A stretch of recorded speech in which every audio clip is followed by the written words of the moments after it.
Oke teman-teman, di sini saya baru aja minjem buku yang judul Blink, yaitu Kemampuan Berpikir Tanpa Berpikir, yang ditulis oleh Malcolm Gladwell. Nah, buku ini tuh tentang buku motivasi. uh, bisa beli di online ataupun di Gramedia mungkin ada. Kalau nggak, kalian bisa minjem di perpustakaan sekolah kalian. Nah, apalagi sekolah di Yadika kan. Kebetulan saya ini minjem di perpustakaan Yadika, apalagi Yadika 11 itu udah pasti ada. Ini bukunya rekomendasi banget. Nah, di buku ini ada 6 bab. Kita review satu-satu. Nah, pertama tuh ada bab 1, yaitu judulnya itu tahu sedikit bisa berarti tahu banyak. Nah, konsep utama bab ini adalah tin selling, yaitu kemampuan otak kita untuk mengambil keputusan berdasarkan sedikit informasi. Nah, penulis Gladwell ini menunjukkan bahwa seringkali kita bisa menilai sesuatu dengan cepat dan tepat gitu, tanpa perlu berpikir lama. Contohnya psikolog John Gottman, kita bisa memprediksi apakah pasangan itu akan bercerai dengan melihat bagaimana sedikit mereka ngobrol atau gimana, atau kita tuh nggak perlu mesti ada masalah apa, tanya ini gimana, dan jadinya kita tuh cuma tahu sedikit lah. Nah, itu kita bisa tahu wah, ini orang bakal cerai nih. Dan berarti judulnya tentang Pinjam dong. tapi belum selesai. Yaudah gue lanjutin aja bab 2 ya. Udah, bab 2 sampai akhir ya. Ya. Seru banget tuh buku. Diambil. Berdaya bila harus meninggalkanmu selalu selagi merindu. Tadi kan disuruh baca bab 2 ya, yang sebelumnya Rangga, sama dia disuruh review. Jadi di bab 2 ini si Gladwell menjelaskan bahwa banyak keputusan yang kita buat terjadi di alam bawah sadar, dan kita sering tidak bisa menjelaskan alasannya. Dia bahas eksperimen di mana orang memilih kartu dalam permainan tanpa sadar memahami polanya, tapi tubuh mereka sudah bereaksi lebih dulu. Misalnya dengan keringetan saat memilih kartu buruk. Ini menunjukkan bahwa intuisi sering bekerja sebelum kita menyadari sesuatu yang akan terjadi. Itu aja sih yang saya dapat pas baca buku ini. Keren. Ya. Nah.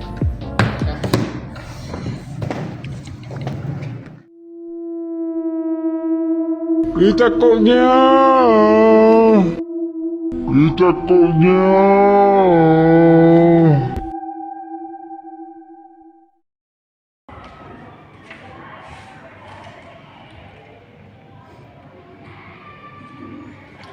Pada bab 3 ini yang berjudul Warren Harding Error. Bab ini membahas bahaya intuisi yang bias. Contoh kasus Warren Harding. Warren Harding adalah salah satu presiden Amerika Serikat yang paling buruk dalam sejarah. Tapi dia terpilih karena dia tinggi, tampan, dan terlihat presidensial. Orang-orang secara tidak sadar mengasosiasikan penampilan fisiknya dengan kepemimpinan yang baik, meskipun dia sebenarnya tidak kompeten. Gladwell juga membahas tes psikologi yang menunjukkan bahwa banyak orang tanpa sadar memiliki bias terhadap ras, gender, dan faktor lainnya. Ini menjelaskan mengapa beberapa orang yang lebih mudah mendapat promosi kerja atau kepercayaan hanya karena penampilan mereka. Kesimpulannya, intuisi kita tidak selalu benar. Kadang-kadang kita membuat keputusan berdasarkan stereotip tanpa menyadarinya.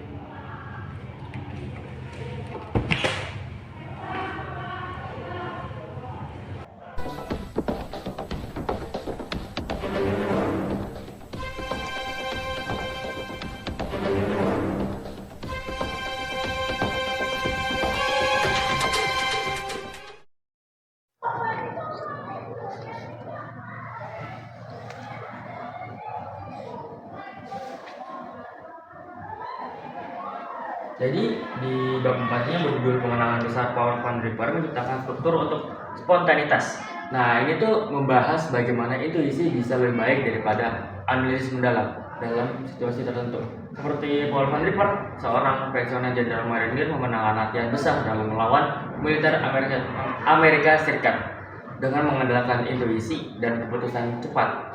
bukan analisis data yang panjang. Ini menunjukkan bahwa dalam situasi yang cepat berubah, pemikiran intuitif bisa lebih efektif.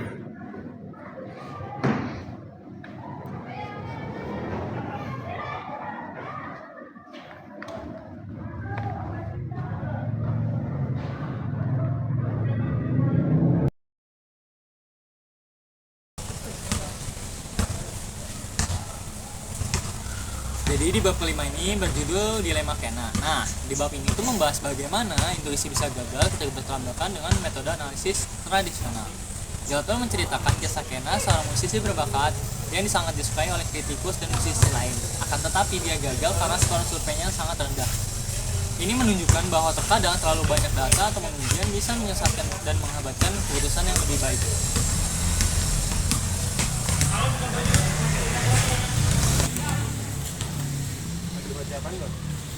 Baca buku beli nih.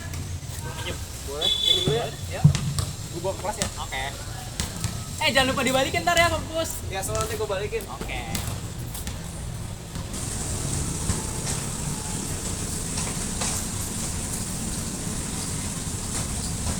Jadi, di bab 6 ini yang berjudul 7 detik hipnos, seni membaca pikiran. Bab ini membahas dampak keputusan cepat dalam situasi berisiko tinggi. Ted Will menceritakan kasus polisi di New York yang menembak seorang pria yang ternyata tidak bersalah. Keputusan mereka diambil dalam hitungan detik, tetapi dipengaruhi oleh stres, ketakutan, dan bias yang membuat mereka salah mengertikan situasi. Bab ini menekankan bahwa intuisi bisa berbahaya jika dipengaruhi oleh tekanan dan bias yang salah.